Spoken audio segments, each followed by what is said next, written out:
السلام علیکم ورحمۃ اللہ وبرکاتہ۔ الحمد للہ رب العالمین والعاقبۃ للمتقین والصلاة والسلام علی سید الاولین والآخرین وعلی آلہ الطیبین الطاہرین واصحابہ الاکرمین اجمعین، اما بعد فاعوذ باللہ من الشیطان الرجیم، بسم اللہ الرحمن الرحیم۔ وعن عثمان رضی اللہ عنہ قال قال رسول اللہ صلی اللہ علیہ وسلم ما من امرئ مسلم تحضرہ صلاة مکتوبۃ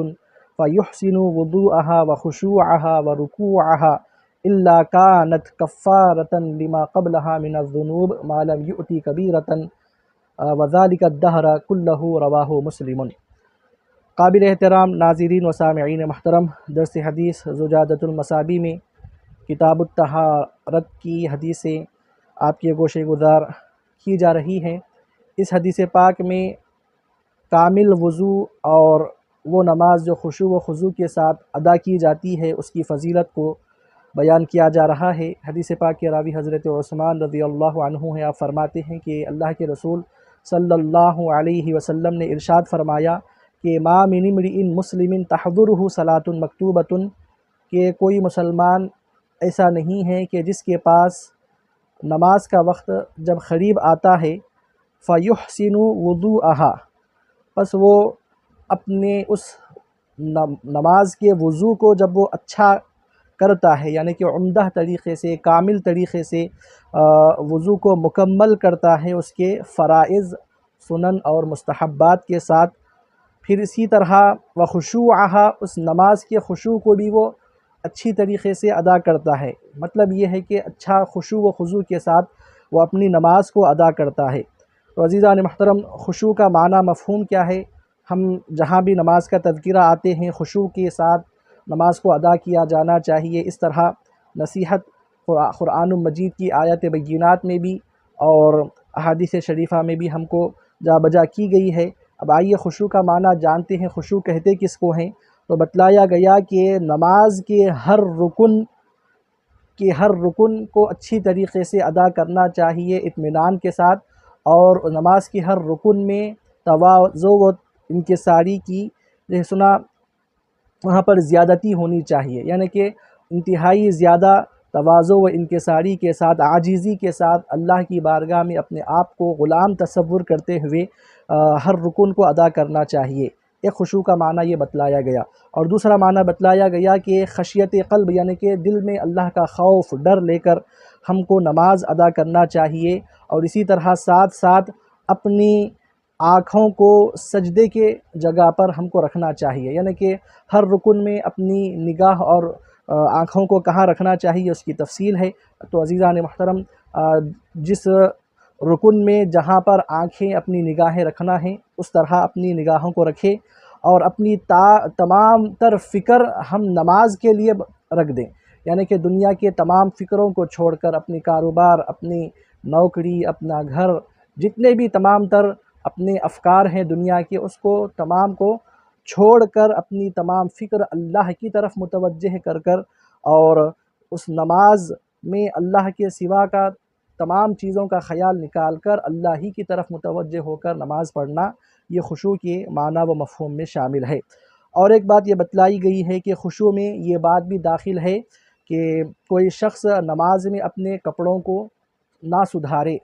نماز میں اگر کسی کا کوئی کپڑا نیچے گر رہا ہے تو پھر اس کو اٹھانے میں یا پھر اپنے کپڑوں کو سدھارنے میں انسان کو نہیں لگنا چاہیے۔ ایک نمازی کو اس طرح نہیں کرنا چاہیے۔ خشوع میں یہ بات داخل نہیں ہوتی۔ آپ کے کپڑے نماز میں جس طرح ہے اس کو اپنے حال پہ رہنے دیں، اور اسی طرح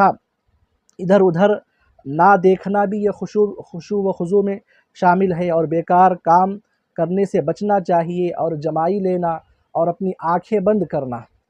بند کرنا بھی یہ خشوع کے خلاف ہے۔ ہوتا یہ ہے عموماً عزیزان محترم کہ لوگ خشوع حاصل کرنے کے لیے، یکسوئی حاصل کرنے کے لیے اپنی آنکھیں بند کرتے ہیں، لیکن علماء شارحین لکھتے ہیں کہ اپنی آنکھیں بند کرنا یہ خشوع کے خلاف عمل ہے۔ اور حدیث پاک کے اس لفظ میں اللہ رب العزت کے کلام اللہ کی ایک آیت جو کہ سورہ مومنون کی جو آیت ہے، پہلی آیت، قد افلح المؤمنون الذین هم فی صلاتهم خاشعون کی طرف اشارہ ہے۔ اس میں اللہ رب العزت فرما رہے ہیں کہ وہ مومنین جو کہ اپنی نماز میں خشوع کرنے والے ہیں، وہ مومنین کامیاب ہو گئے۔ تو عزیزان محترم، خشوع آپ کا ظاہر میں بھی ہوتا ہے اور باطن میں بھی ہوتا ہے۔ اسی لیے اللہ کے رسول صلی اللہ علیہ وسلم کے سامنے ایک شخص نماز پڑھ رہا تھا اور نماز میں وہ اپنی داڑھی اور کپڑوں کے ساتھ وہ کھیل رہا تھا، تو آقا علیہ الصلوۃ والسلام نے فرمایا کہ اگر خشوع اس کے قلب میں ہوتا تو پھر اس کے اعضاء میں بھی وہ ضرور خشوع ہوتا۔ تو عزیزان محترم، معلوم ہوا کہ اپنی تمام تر توجہ اللہ کی طرف رکھنا، ما سوی اللہ سے کٹ کر اللہ کی طرف اپنی فکر کو، اپنی توجہ کو رکھنے کا نام خشوع ہے۔ پھر اس کے بعد آگے بتلایا گیا کہ وَرُكُوعَهَا، یعنی کہ اس نماز کے رکوع کو بھی اچھی طریقے سے وہ ادا کرے۔ عزیزان محترم، حدیث پاک میں رکوع کے لفظ پر اکتفا کیا گیا، سجود کا لفظ ذکر نہیں کیا گیا، حالانکہ سجود یہ ایک مستقل عبادت ہے، لیکن اس کے باوجود بھی صرف رکوع ہی کے لفظ پر اکتفا کیا گیا، تو اس کی وجہ بتلائی گئی کیونکہ رکوع اور سجود یہ دونوں یکے بعد دیگرے آنے والے نماز کے ارکان ہیں، تو لہذا ایک کا ذکر کر کر دوسری کی طرف اشارہ کر دیا گیا کہ ایک میں جب یہ حکم ہے، رکوع میں یہ حکم ہے کہ اس کو خشوع کے ساتھ ادا کرنا چاہیے، اچھی طریقے سے ادا کرنا چاہیے، تو پھر دوسرا رکن جو کہ اس کے فوراً بعد ہے، جو سجود ہے، اس میں بھی ہم کو یہی حکم مد نظر اور پیش نظر رکھنا چاہیے۔ تو لہذا رکوع چونکہ یہ سجدے کا پیش خیمہ ہوتا ہے، تو اسی لیے رکوع کے ذکر پر اکتفا کیا گیا۔ اور ایک وجہ یہ بتلائی گئی کہ خشوع کا جو حکم ہے وہ رکوع کے ساتھ اس لیے خاص طور پر ذکر کیا گیا کہ اس میں تنبیہ بھی ہے کہ رکوع میں خاص طور پر ہم کو خشوع کا خیال رکھنا چاہیے، کیونکہ نمازی اپنی ایک حالت سے بالکل ایک دوسری حالت کی طرف، یعنی کہ وہ قیام میں رکوع میں ہوتا ہے، کھڑا ہوتا ہے، تو پھر لہذا وہ ایک رکوع کرنے والا اپنے آپ کو، اپنا بوجھ وہ پوری طریقے سے زمین پر ڈالنے جا رہا ہوتا ہے، زمین کی طرف وہ بڑھ رہا ہوتا ہے، تو پھر ایسے وقت میں خاص طور پر کوئی ایسا عمل، کوئی ایسا فعل نمازی سے نہ ہونے پائے جو کہ خشوع کے خلاف ہوتا ہے، کہ جن افعال کا ذکر اوپر کیا گیا ہے، تو لہذا خشوع کا جو خاص طور پر خیال رکھنا ہے، تنبیہ ہے اس بات میں کہ خشوع کا جو خیال رکھنا ہے وہ زیادہ رکوع میں رکھنا چاہیے۔ اور یہ بھی بات بتلائی گئی ہے کہ خشوع رکوع میں ہونا اس لیے اس کو اختصاص کے ساتھ، خصوصیت کے ساتھ ذکر کیا گیا کیونکہ یہ مسلمانوں کی عبادت کی یہ خصوصیت ہے، یعنی کہ یہود و نصارہ ان کی عبادت میں رکوع نہیں تھا، تو لہذا یہ اس خصوصیت کی طرف اشارہ کرنے کے لیے بھی رکوع کا ذکر کیا گیا ہے۔ اور آگے بتلایا گیا کہ قرآن کی آیات میں بھی ہم کو رکوع کا ہی حکم ملتا ہے کہ وَارْكَعُوا مَعَ الرَّاكِعِينَ اور وَاسْجُدِي وَارْكَعِي، تو لہذا جا بجا رکوع کا لفظ ذکر کیا ہوا ہم کو ملتا ہے۔ تو الغرض عزیزان محترم، اگر کوئی شخص اپنے وضو کو اچھی طرح اور خشوع کے ساتھ نماز اور رکوع اس کے تمام ارکان کو جب ادا کرتا ہے، تو بتلایا گیا کہ جب بھی وہ ادا کرتا ہے تو إِلَّا كَانَتْ كَفَّارَةً لِمَا قَبْلَهَا مِنَ الذُّنُوبِ، تو وہ نماز، اس نماز سے پہلے جتنے بھی گناہ کیے گئے تھے جو صغیرہ گناہ ہیں، ان تمام صغیرہ گناہوں کا وہ نماز کفارہ بن جاتی ہے، مَا لَمْ يُؤْتِ كَبِيرَةً، جب تک کہ وہ کوئی گناہ کبیرہ کا ارتکاب نہ کیا ہو۔ تو عزیزان محترم، گناہ کبیرہ کا ارتکاب کرنے والا اس کے لیے یہ نماز کفارہ نہیں ہوگی، اس کے لیے باضابطہ طور پر مستقل استغفار جو کہ عبادت ہے، استغفار کرنا چاہیے، اللہ کی بارگاہ میں اس کو معافی مانگنا چاہیے۔ تو بتلایا گیا کہ جتنے بھی صغائر گناہ ہیں، چھوٹے گناہ ہیں، وہ تمام اس وضو اور نماز کی برکت سے یہ معاف ہو جاتے ہیں۔ پھر آگے بتلایا گیا کہ وَذَلِكَ الدَّهْرَ كُلَّهُ، اور یہ جو ہے تمام زمانہ یہی حکم ہے، مطلب یہ ہے کہ یہ گناہوں کی معافی کا جو یہاں پر ذکر کیا گیا ہے، کوئی ایک خاص نماز کے ساتھ یہ مخصوص نہیں ہے، مشروط نہیں ہے، بلکہ آپ جب تک زمانے میں رہ کر آپ نمازیں پڑھتے ہیں، باحیات رہ کر آپ جو بھی فرض نماز پڑھتے ہیں، تو پھر اس ہر فرض نماز کے ساتھ یہ فضیلت حاصل ہے۔ تو لہذا معلوم ہوا کہ یہ جو حکم ہے گناہوں کی معافی کا، یہ ہمیشہ باقی رہنے والا حکم ہے کہ ہر وہ نماز جس میں یہ کیفیات ہو جو کہ ذکر کیے گئے ہیں، تو پھر وہ نماز کی وجہ سے اس کے تمام گناہ معاف ہو جاتے ہیں جب تک کہ وہ گناہ کبیرہ کا مرتکب نہ ہو۔ آئیے آگے کی حدیث شریف کی طرف ہم بڑھتے ہیں۔ وعنہ انہ توضأ فأفرغ على يده ثلاثا ثم تمضمض واستنثر ثم غسل وجهه ثلاثا ثم غسل يده اليمنى إلى المرفق ثلاثا ثم غسل يده اليسرى إلى المرفق ثلاثا ثم مسح برأسه إلى آخر الحديث۔ معزز ناظرین، اس حدیث شریف میں کہ جس کے راوی سابق یعنی کہ حضرت عثمان رضی اللہ تعالی عنہ ہی اس حدیث پاک کے راوی ہیں، اس حدیث پاک میں وضو کا مکمل طریقہ عزیزان محترم بتلایا گیا۔ قرآن مجید کی آیت وضو میں تو ہم کو صرف 4 فرائض کا وہاں پر ذکر ملتا ہے، لیکن اب یہاں پر وضو کے مکمل طریقوں کو بتلایا گیا جو کہ متفق علیہ یعنی بخاری اور مسلم میں یہ روایت موجود ہے۔ اور یہ حدیث احناف کے جو وضو کا جو طریقہ ہے اس کے لیے یہ حدیث پاک دلیل بھی ہے کہ یہ جو پورا مکمل طریقہ ہے احناف کے طریقے کے مطابق ہے۔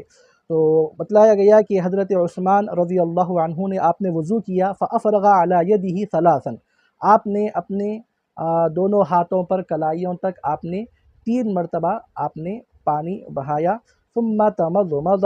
پھر آپ نے 3 مرتبہ آپ نے کلی کی، واستنثر، پھر آپ نے اپنی ناک کو صاف کیا۔ عزیزان محترم، ایک ہے لفظ استنثار اور ایک ہے استنشاق، دونوں میں فرق ہے۔ بتلایا گیا کہ استنثار یہ ہے کہ پانی کو ناک میں ڈالنے کے بعد نکالنے کا نام استنثار ہے، اور استنشاق مطلب یہ ہے کہ پانی کو اپنی سانس کے ذریعے اوپر تک کھینچنے کا نام استنشاق ہے۔ تو لہذا وضو میں ہم کو کیا کرنا چاہیے، پانی اس طرح ناک کے قریب رکھ کر ہم کو آہستہ سانس کے ذریعے ہم کو ناک کی نرم ہڈی تک اس کو کھینچنا چاہیے تاکہ اچھی طریقے سے پانی پہنچ جائے۔ لیکن دیکھنے میں یہ آتا ہے کہ لوگ اس طرح ہاتھ اوپر لے جاتے ہیں تاکہ پانی اوپر تک پہنچ جائے، ممکن ہے کہ کبھی پانی پہنچے اور کبھی نہ بھی پہنچے۔ تو لہذا استنشاق کہتے ہیں کہ اپنے چلو میں پانی لے کر اپنی سانس کے ذریعے اوپر کی طرف کھینچنے کا نام استنشاق ہے۔ اور قابل غور بات یہ بھی ہے یہاں پر کہ حدیث شریف میں جہاں بھی